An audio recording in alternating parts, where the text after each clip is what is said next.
Buen día a todos. Mi nombre es Carolina Vargas Berra y es un gusto presentarles el tema de autonomía lingüística e interculturalidad en las lenguas extranjeras en el marco de una investigación que se está elaborando en el Doctorado de Educación en la Universidad de Tlaxcala. En el índice expositivo se tocarán 4 puntos. En un primer lugar, las búsquedas, enseguida los hallazgos, luego la construcción del objeto de estudio y finalmente una propuesta teórica y metodológica para este estudio. Iniciamos con la parte de búsquedas. Estas se han llevado a cabo a partir de 3 elementos medulares: la autonomía lingüística, la interculturalidad y la enseñanza de las lenguas extranjeras. A partir de ellos se desglosan o ramifican términos o nociones que se interrelacionan y que permiten explorar fuentes documentales diversas. En cuanto a la autonomía lingüística, cabe señalar que es un elemento que no existe de manera compuesta. Por el contrario, se halla por un lado la autonomía y por el otro la lingüística. La independencia, la autogestión y la libertad de enseñanza y aprendizaje son palabras clave de la autonomía, mientras que la gramática, la sociolingüística y la pragmática y todos sus elementos circundantes son propios de la lingüística. Por su parte, la interculturalidad se relaciona con la cultura, la identidad, la socialización, el bilingüismo e incluso la migración. No obstante, para este proceso de investigación, estos dos últimos términos no son tan relevantes. Finalmente, en las nociones relativas a las lenguas extranjeras, vemos que se hallan la metodología, el enfoque, la perspectiva y la lengua vista como un medio y como un fin. Todo este universo permite construir una topología conceptual que a su vez nos deja observar los relieves, las aristas y los huecos que no son posible evidenciar en el estado del conocimiento. Ahora bien, ¿dónde se han llevado a cabo estas búsquedas? Esencialmente se han hecho las pesquisas en espacios como bibliotecas universitarias y centros de investigación, y en línea mediante sitios de publicaciones, reservorios y revistas digitales especializados, sobre todo en la enseñanza de lenguas extranjeras y en la lingüística. Una vez realizadas las pesquisas y organizada la información mediante un proceso heurístico, holístico y hermenéutico, se tienen los primeros hallazgos que nos llevan a plantear el estado de conocimiento o el estado de la cuestión que estamos investigando. Pues bien, en esta sección se presentan los hallazgos a partir de las pesquisas o búsquedas realizadas. Estos hallazgos se presentan en 4 categorías, a partir de un contexto mundial, de los enfoques de estudio, de los marcos epistemológico-teóricos y además por núcleo temático o medular. En este apartado de contexto mundial podemos observar los estudios hechos respecto de la interculturalidad y la autonomía lingüística. El gráfico muestra cierto equilibrio entre las publicaciones hechas en Europa, América y Asia. En cuanto a África, vemos que la producción es muchísimo menor.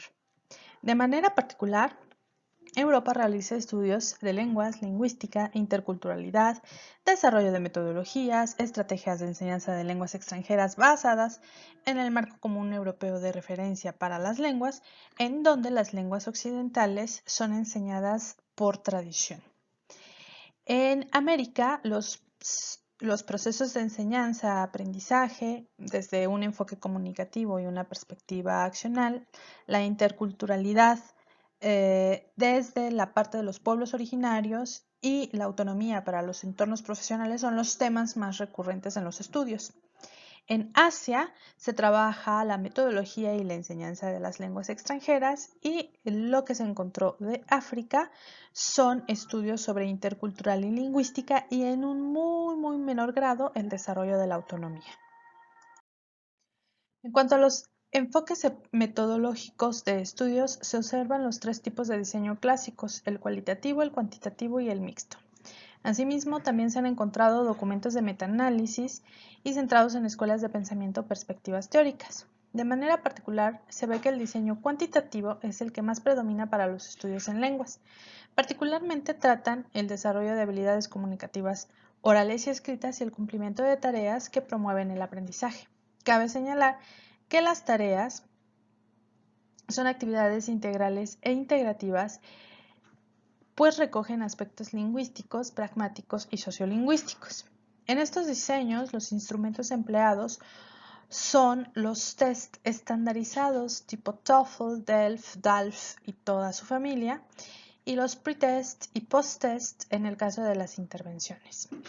Los estudios cualitativos se centran en los procesos de autonomía y perspectiva intercultural, con instrumentos como la entrevista semiestructurada y la bitácora de observación. Respecto de los estudios mixtos, se observa que están dirigidos a identificar e interpretar cuestiones de identidad, negociación, gestión y actitudes de los actores involucrados. En su mayoría son estudiantes, aunque también hay participaciones docentes. Los instrumentos que se emplean de manera frecuente son el cuestionario con escala tipo Likert para la parte cuantitativa y la entrevista semiestructurada a grupos focales y de manera individual para la parte cualitativa. Ahora bien, los documentos que presentan un enfoque teórico parten de temas de cognición o metacognición y constructivismo social que responden a los procesos de aprendizajes de lenguas extranjeras que involucran la autonomía, las metodologías y las perspectivas. Finalmente, los documentos clasificados como de metaanálisis son propiamente estados de conocimiento acerca de la lingüística, de las lenguas, de la autonomía y de las actividades productivas y receptivas. Los hallazgos del rubro epistemológico teóricos presentan principalmente dos teorías centrales de la psicología educativa. Por un lado, la teoría social constructivista y por el otro, la teoría cognitiva. Pues bien, la teoría social constructivista aborda elementos relacionados con la construcción de saberes a partir de las interacciones. Particularmente se ha encontrado que el aprendizaje activo es un promotor de la construcción de conocimientos. En este caso, cuando se trata de saberes lingüísticos, el enfoque lingüístico, comunicativo y la perspectiva accional son apoyos que permiten esta construcción, pues están basados en las interacciones orales y escritas y en la realización de tareas que articulan, vehiculan la lingüística, la pragmática y la sociolingüística, es decir, la lengua y la cultura. Esto permite desarrollar y reconocer la identidad y la interculturalidad. Los autores más recurrentes que trabajan esta corriente de pensamiento que ha sido desarrollada por Vygotsky son Purin y Bourguignon en Europa, particularmente Francia, con la perspectiva accional y el enfoque comunicativo, y Abdelawi y Ansarian en Asia, con elementos de identidad e interculturalidad. Por su parte, la teoría cognitiva y en algunos casos metacognitiva aborda el proceso de aprendizaje que ocurre al interior de cada sujeto, por lo tanto es individual. En esta teoría descansa el desarrollo del pensamiento crítico, la reflexión, la toma de decisiones, la resolución de problemas, que al final del día nos llevan a establecer una determinada libertad del aprendizaje, es decir, a desarrollar la autonomía. En este sentido, y articulando con la parte lingüística, es entonces que la autonomía lingüística es vista como el proceso interno del estudiante que lo lleva a aprender las lenguas extranjeras a partir de la misma, recuperando y procesando la información que ya conoce. Los autores en este caso de esta teoría, que fue trabajada por Piaget y que es tomada desde la visión de las lenguas, son Daniels, Hines, Canal y Swain. Ahora, en cuanto a los núcleos temáticos de autonomía lingüística e interculturalidad, se encontraron elementos importantes. En el núcleo de lingüística, o más bien autonomía lingüística, se considera el enfoque comunicativo como aquel que permite el aprendizaje de una lengua extranjera de una manera más natural, donde la lengua se ve no solo como una finalidad, sino también como un medio para el propio aprendizaje y comunicación de y en una lengua extranjera. Permite el desarrollo socioafectivo, pues se llevan a cabo relaciones comunicativas y de interacción entre los interlocutores y además se apoya en la perspectiva accional que promueve las tareas individuales y colectivas para actuar en contextos llamados sociales. Es así que el enfoque comunicativo se interrelaciona con distintas esferas. Por un lado, el estudiante, en quien recae gran parte de la actividad del aprendizaje. Él ejecuta y participa en interacciones orales y escritas que le permiten comunicar sus ideas, sus sentimientos, opiniones y a la vez es capaz de entender al otro. En este sentido, el papel del docente es fundamental, pues es quien mediante un proceso deductivo e inductivo, dependiendo su estilo, guía al estudiante en la construcción de sus saberes. Pero no solo es esto. El enfoque comunicativo plantea objetivos claros y que están dirigidos a la realización de tareas comunicativas. Por lo tanto, los materiales y las actividades están contextualizadas y son cercanas a los estudiantes en las interacciones.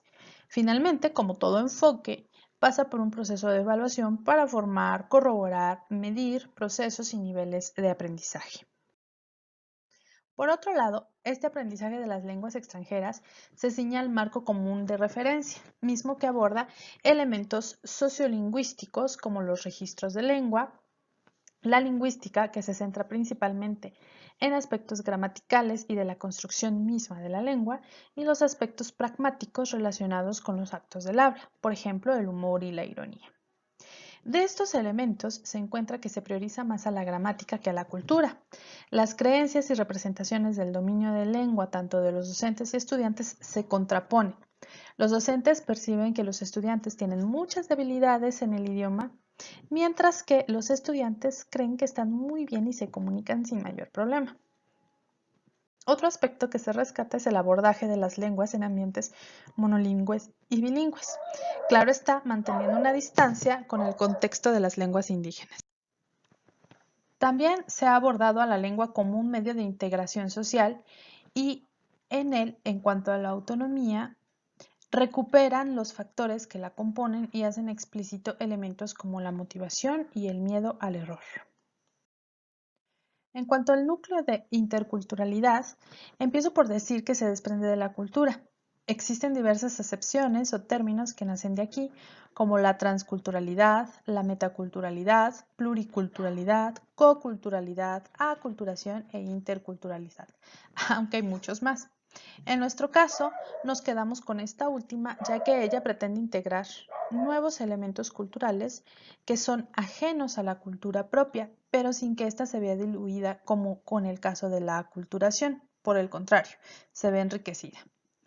Pues bien, es así que la mayoría de los trabajos hablan de cuestiones de identidad y de cómo la lengua y la cultura coexisten y se nutren entre sí, por lo que no se pueden tratar de manera aislada. De ahí que como docente se tiene la responsabilidad de determinar qué tipo de cultura enseñar y cómo abordarla.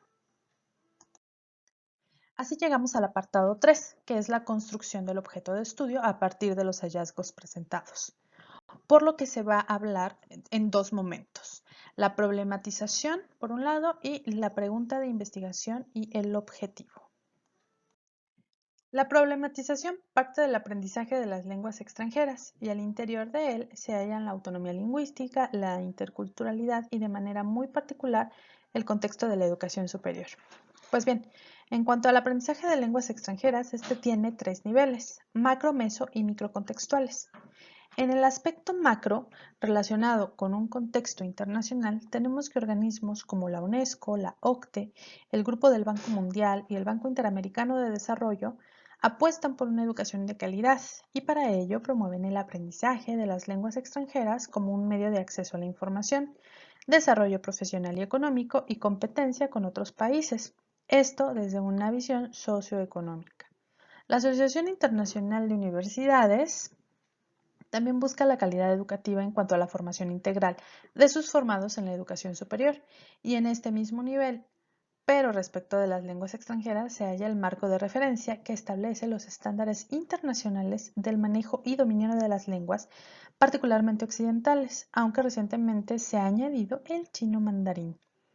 En el aspecto meso, es decir, el contexto nacional, se observa que el Programa Nacional de Inglés, antes PNIEP, es quien rige y establece los programas de enseñanza de inglés obligatorio. No obstante, las políticas educativas no contemplan la enseñanza de idiomas, cualquiera que éste sea, como obligatorio en la educación superior. Aún así, las universidades, sean públicas o privadas, exigen el manejo de un idioma como parte de sus políticas de titulación. Finalmente, en el microcontexto a un nivel local, la formación universitaria aboga por una formación integral. Por lo tanto, el aspecto del manejo de lenguas es una parte fundamental. Al interior del aprendizaje, como vemos, está la autonomía lingüística. De ahí se puede ver que el principal problema de los estudiantes universitarios está relacionado con los hábitos de estudio y hábitos de aprendizaje, donde el rol del docente a veces llega a confundirse como el del omnisapiente y quien debe de brindar todo al estudiante. Esto es la herencia de una escuela tradicional que se ha replicado durante años desde la formación inicial, perpetuando estos modelos y roles. Aquí mismo encontramos la inmediatez de la información y la motivación, misma que pueden tener los estudiantes como factores que promuevan su autonomía. En el mismo nivel se halla la interculturalidad, donde vemos que la principal razón para interesarse en ella está relacionada con los objetivos o planes de vida de los estudiantes. Es decir, quienes están más interesados en comprender y entender sistemas de comunicación de otras culturas son aquellos que pretenden realizar intercambios, estancias o viajes académicos o de ocio en el extranjero. Finalmente, en un aspecto más centrado se tiene a la educación superior, que como se ha mencionado promueve una formación integral. No obstante, el idioma es opcional, pero la certificación obligatoria como un medio de titulación. Todo esto es nuestro planteamiento del problema. Todo lo anterior nos lleva a establecer la pregunta de investigación.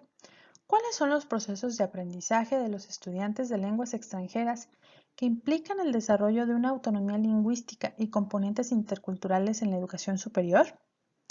Y de ahí parte el objetivo, identificar y explicar los procesos de aprendizaje de los estudiantes universitarios de las lenguas extranjeras que implican el desarrollo de la autonomía lingüística y la interculturalidad. A partir de nuestra pregunta general y objetivo, llegamos al cuarto y último punto, la propuesta de la perspectiva teórica y metodológica. Por un lado, y recuperando lo encontrado en el estado de conocimiento, la teoría en la que se apoya esta investigación es de carácter constructivista, con un enfoque cognitivo, sociocultural y comunicativo. Ahora bien, por otro lado, la propuesta metodológica es de diseño cualitativo, donde las unidades de análisis y categorías se centran en el contexto escolar universitario y la metodología de enseñanza bajo un enfoque comunicativo con una perspectiva accional. Por lo que los instrumentos que se consideran como los más viables son la bitácora de observación, el cuestionario y las entrevistas. Aquí se encuentran nuestras referencias. Por mi parte, esto sería todo. Agradezco el tiempo y la atención en esta presentación. Puedes dejar tu comentario o bien mandarlo al correo que aparece abajo. Gracias.